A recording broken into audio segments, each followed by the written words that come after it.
Go ahead. Clap. And we're back. Action. Welcome back to Mobility Project. Here we are at Trident CrossFit here in Alexandria, Virginia with our friends.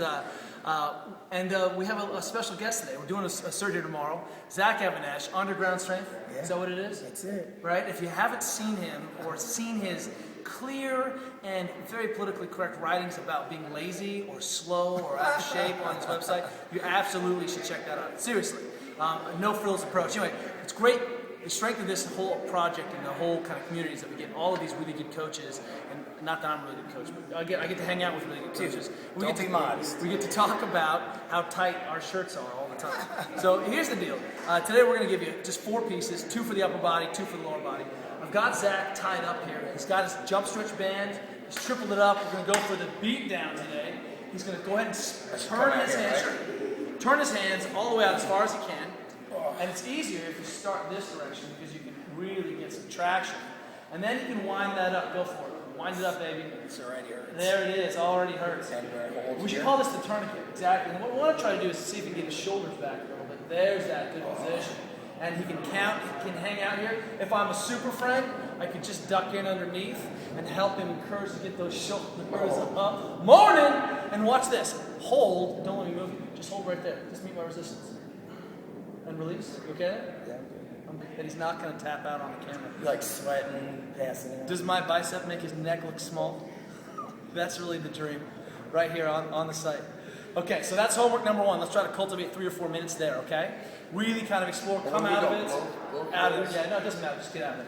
So release yourself. Release! All right, the second piece, we haven't done the ultimate shoulder mode for a while. We're gonna get at it. He's like tourniqueted. What we're going to do is we're going to have Even-Esch on his back. Let's do this. Look right here. He's moving. Make sure it doesn't like knock me in the head. Make sure it doesn't knock you in the head. Here's what we're going to do. I'm going to have him on his back.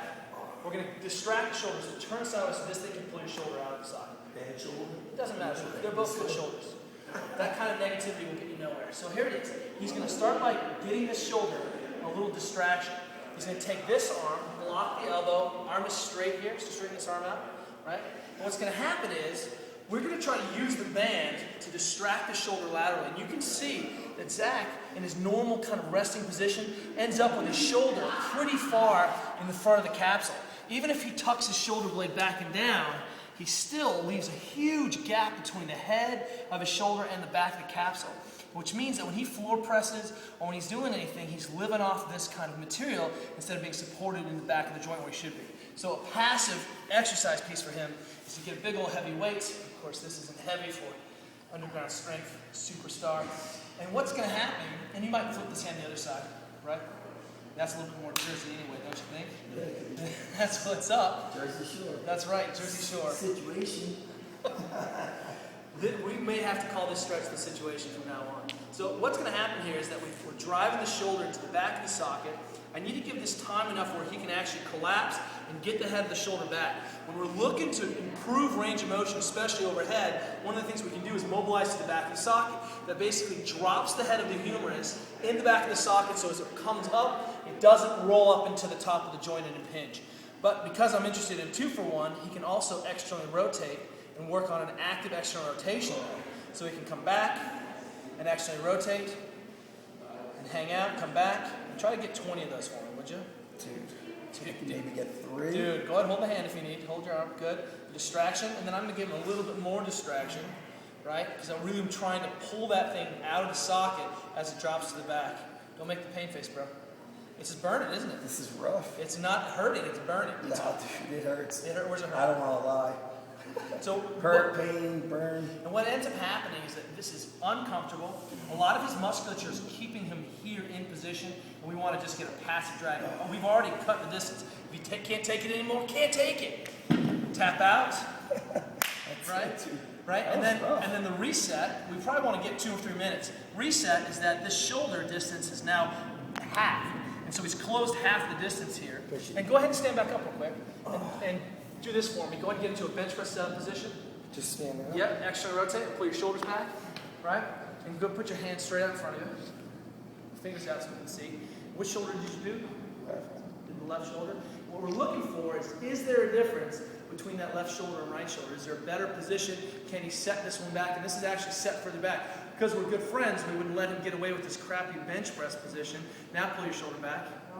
Much better. And you can see there's a big difference here. About an inch that this is further back in the socket. So hands straight up. And you can see even in his hands, the difference here is about an inch or so. And this sets further back, and as mechanics improves, let's go arm straight up over your head.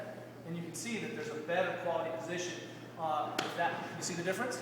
Check. Right? So does it work or not work? In 2 minutes or less, bam! Demons out. Come on over here. This is where it gets uglier. It's uglier. It looks worse. All right, so here's what we're going to do. This is the post-elevatory position. Ass to the wall. And the reason we're doing this as an adductor piece is just passively hanging out. This is the quads on. You can do it, bro.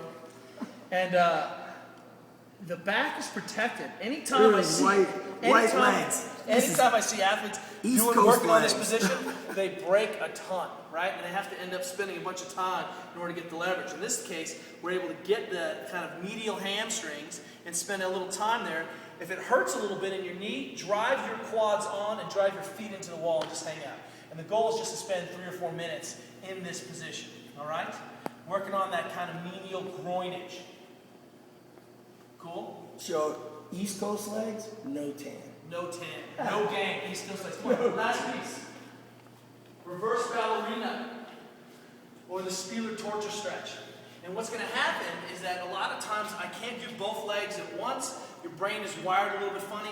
I call a single leg out and I can do some different things. So I'm internally rotated here with the foot in this position, which automatically starts to bias a very different position. So internally rotating, one leg at a time. It's like doing that crazy W sit that you probably can't do. And then I'm going to press into the hip and press down. Give it a try. Oh, there you go. And then try to turn away and press that hip to the ground. Feeling anything? Real tight. Check. There it is. And then just see if you can contract relax. How long? How long does it take to do a world record in Fran? Give me 2. 2 minutes. I could eat the ass end of the dead rhino. Give me 2. Give me 2. Right? What movie was that from? Are you really saying? I can't remember what movie that was from. Dude, give me your hand, bro. You know this one? Ah! Point Break. Oh, I dude, just Point dropped Break F-bombs was the shit, on dude. MobilityWOD for the first time. Tell Gary Busey's got to step up his Twitter game. He don't talk nothing about Point Break. He's talking about strange stuff. Gary Busey, come on, bro. And there it is. Point Break. MobilityWOD. We'll see you tomorrow. Peace.